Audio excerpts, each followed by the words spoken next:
Hello everyone. इस video में हम जो आरपीएससी का सेकंड ग्रेड है, आरपीएससी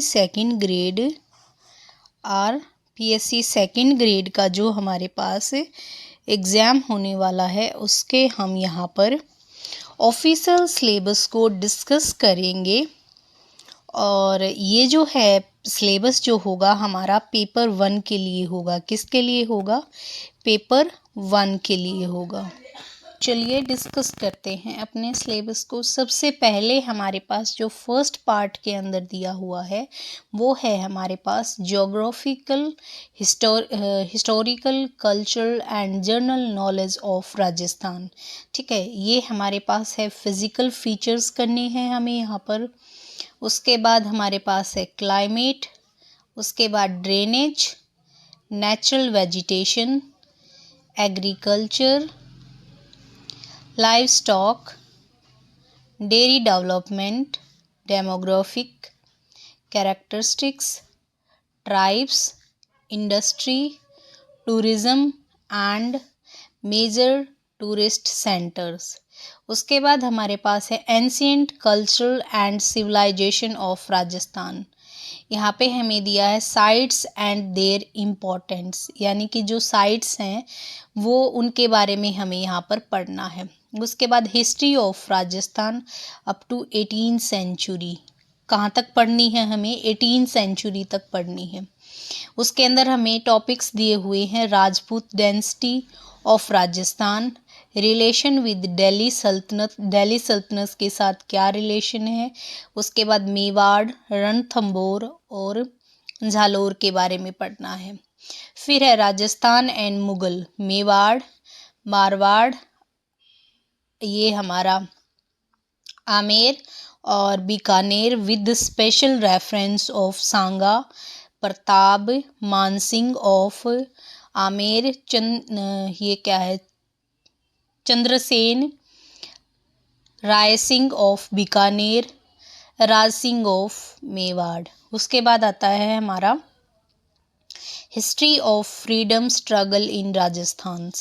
इसके अंदर हमें पढ़ना है revolution of 1857, political awakening, Prajamandal movement, peasant and tribal movements. ये हमें इसके अंदर पढ़ने हैं। उसके बाद आता इंटीग्रेशन ऑफ राजस्थान के इंटीग्रेशन के बारे में पढ़ना है। फिर है सोसाइटी एंड रिलीजन, लोक देवता और देवी हमें यहाँ पर पढ़नी है।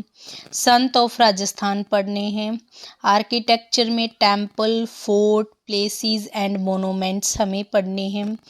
पेंटिंग के अंदर बहुत सारे अलग अलग जो वेरियस स्कूल्स हैं उनके बारे में। फिर fair and festivals, custom, dress, ornament and handicrafts, folk music, dance and performing arts, language and literature. उसके बाद है हमारे पास लीडिंग पर्सनैलिटी ऑफ राजस्थान। ठीक है, ये सब हमें यहाँ पर पढ़ना है। अब हम आगे और देखते हैं। इसका हमारे पास आता है political and administrative system of Rajasthan के इसमें हमें क्या पढ़ना है? गवर्नर के बारे में पढ़ना है, chief minister, council of ministers, state legislative assembly, Rajasthan high court and subordinate courts. उसके बाद Panchayati Raj system and its administration, urban local self government and its administration, state secretary, divisional commissioner, district administrations. उसके बाद Rajasthan public service commission यानी RPSC, Rajasthan state commission for women, Rajasthan state finance commission, Rajasthan state election commission. उसके बाद Lokayukta, Rajasthan state legal service authority. उसके बाद हमारे पास एक ये पोर्शन आता है, इसमें हमें दिया है करंट अफेयर ऑफ राजस्थान के करंट अफेयर हमें यहाँ पर पढ़ने हैं। Important person, places and current issues, new schemes and initiative related to welfare and development, और उसके बाद इकोनॉमिक पॉलिटिकल डायनामिक्स, स्पोर्ट्स और गेम से अवार्ड, बुक एंड ऑथर्स। ये यहाँ पे जो करंट अफेयर्स दिया है ये राजस्थान का पढ़ना है, ठीक है, राजस्थान का, यानी अवार्ड, बुक या ऑथर, फिर स्पोर्ट्स से रिलेटेड, पॉलिटिक्स से रिलेटेड, और इम्पोर्टेंट जो पर्सन, प्लेस या फिर करंट जो इश्यूज़ रहे हैं वो हमें यहाँ पर पढ़ना है। उसके बाद हमारे पास अगला सेक्शन आता है। ये सेक्शन हमें दिया है general knowledge of world and India, यानी जो जीके हमें पढ़नी है वो वर्ल्ड की भी पढ़नी है और हमें इंडिया की भी पढ़नी है, ठीक है। ये सब हमें यहाँ पर दिया हुआ है, ठीक है। क्या पढ़ना है हमें यहाँ पर? जनरल नॉलेज वर्ल्ड की भी और इंडिया की भी, ठीक है। इसके अंदर देख लेते हैं कौन कौन से टॉपिक दिए हैं। इसमें हमें दिया सबसे पहले कॉन्टिनेंट्स के बारे में जानकारी होनी चाहिए, ओशियन एंड देयर कैरेक्टरिस्टिक्स। उसके बाद ग्लोबल विंड सिस्टम किस तरीके से है, environmental issues and strategies, principal human occupation, population distribution and migrations. India में हमें क्या क्या पढ़ना है? फिजिकल फीचर पढ़ने हैं इंडिया के, क्लाइमेट सिस्टम के बारे में पढ़ना है, ड्रेनेज पढ़ना है, नेचुरल वेजिटेशन पढ़नी है एंड बायोडाइवर्सिटी। उसके बाद एनर्जी रिसोर्सेज, ठीक है। उसके बाद आता है हमारा इंडियन इकोनॉमी। इंडियन इकोनॉमी हमें क्या क्या पढ़ना है? इसके अंदर हमें पढ़ना है growth and development in agriculture, ठीक है। उसके बाद industry and the service sector of India, यानी कि सर्विस सेक्टर इंडिया का पढ़ना है। उसके बाद हमें एफटीआई के बारे में पढ़ना है, यानी foreign trade off India, trends किस तरीके है, कंपोजिशन एंड डायरेक्शंस के बारे में हमें यहाँ पर पढ़ना है। उसके बाद अगला हमारे पास सेक्शन रहने वाला है constitution of India and foreign policy. क्या रहने वाला है? Constitution of India and foreign policies. इसके अंदर हमें क्या क्या पढ़ना है? इसके अंदर हमें पढ़ना है constitutional development of India, constituent assembly and role of BR Ambedkar, ठीक है। उसके बाद हमें पढ़नी है सिटीजनशिप, फंडामेंटल राइट्स को पढ़ना हमें, directive principle of state policies पढ़नी है, फंडामेंटल ड्यूटीज़ पढ़नी है हमें, प्रेसिडेंट पढ़ना है, वाइस प्रेसिडेंट के बारे में पढ़ना है, प्राइम मिनिस्टर यानी PM के बारे में पढ़ना है, और काउंसिल ऑफ मिनिस्टर्स के बारे में हमें पढ़ना है। उसके बाद पार्लियामेंट के बारे में पढ़ना है, सुप्रीम कोर्ट, उसके बाद इलेक्शन कमीशन पढ़ना है इसमें, principle of India's foreign policies पढ़नी है, कंट्रीब्यूशन ऑफ जवाहरलाल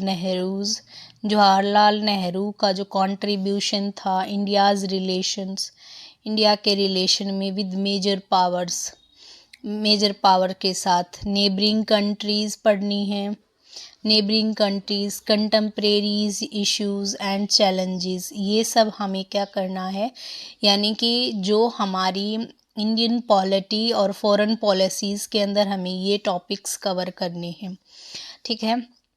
उसके बाद हमारे पास लास्ट सेक्शन आता है एजुकेशनल साइकोलॉजी का। ये एजुकेशनल साइकोलॉजी का लास्ट हमारे पास सेक्शन है।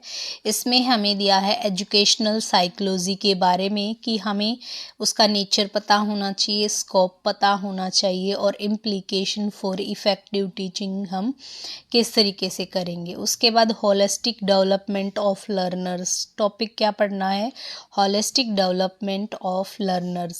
इसके अंदर हमें होलिस्टिक डेवलपमेंट के कॉन्सेप्ट के बारे में पता होना चाहिए, प्रिंसिपल ऑफ डेवलपमेंट क्या होता है, cognitive, social, moral, emotional, linguistic और फिजिकल डेवलपमेंट्स के बारे में हमें यहाँ पे पढ़ना है। उसके बाद हमारे पास आता है लर्निंग से, लर्निंग टॉपिक आता है हमारा। लर्निंग के अंदर क्या क्या पढ़ना है? मीनिंग एंड टाइप्स, मीनिंग पढ़नी है कि लर्निंग क्या है, फिर लर्निंग के टाइप्स कितने होते हैं, फिर इसके बिहेवियर के बारे में पढ़ना है, फिर cognitive, social cognitive and constructive approach to learners क्या होती हैं, फैक्टर इफ़ेक्टिंग लर्निंग, कौन कौन से फैक्टर्स हैं जो लर्निंग को इफ़ेक्ट्स करते हैं, implication for the teachers, teacher किस तरीके से लर्निंग की इम्प्लीकेशंस करेंगे। उसके बाद हमारे पास टॉपिक अगला आता है पर्सनैलिटी का टॉपिक।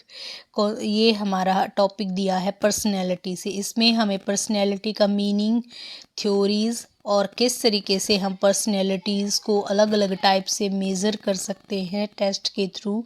उसके बाद एडजस्टमेंट और मेंटल हेल्थ के बारे में हमें यहाँ पर करना है। इसमें आगे हमारे पास एजुकेशनल साइकोलॉजी में टॉपिक दिया है इंटेलिजेंस एंड क्रिएटिविटी।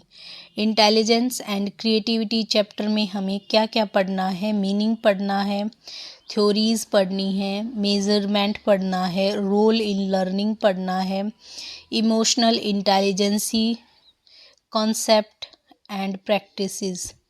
उसके बाद हमारे पास टॉपिक आता है मोटिवेशन का। क्या टॉपिक आता है हमारे पास? मोटिवेशन। मोटिवेशन में हमें पढ़ना है meaning and type, theories of motivation and it's implication for teaching learning. Individual differences में हमें क्या क्या पढ़ना है, उसका मीनिंग पढ़ना है, सोर्सेज पढ़ने हैं, क्लासरूम इम्प्लीकेशन इंक्लूसिव एजुकेशंस। ठीक है। उसके बाद हमारे पास टॉपिक दिया है development of 21st century skills, concepts and strategies. तो ये तो सारा हमारे पास पेपर 1 का जो पेपर 1 है उसका सिलेबस का डिस्कशन हुआ है।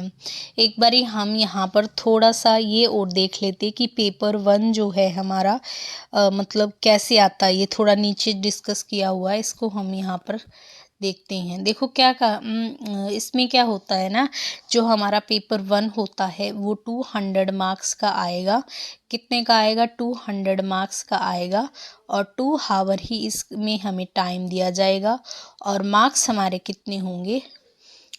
यहाँ पर मार्क्स हमारे होंगे 100 और इसके अंदर नेगेटिव मार्किंग भी होती है 1/3। यहाँ पे देखो negative marking shall be applicable in the evaluation of for wrong answer is 1/3। कितनी होती है? 1/3। तो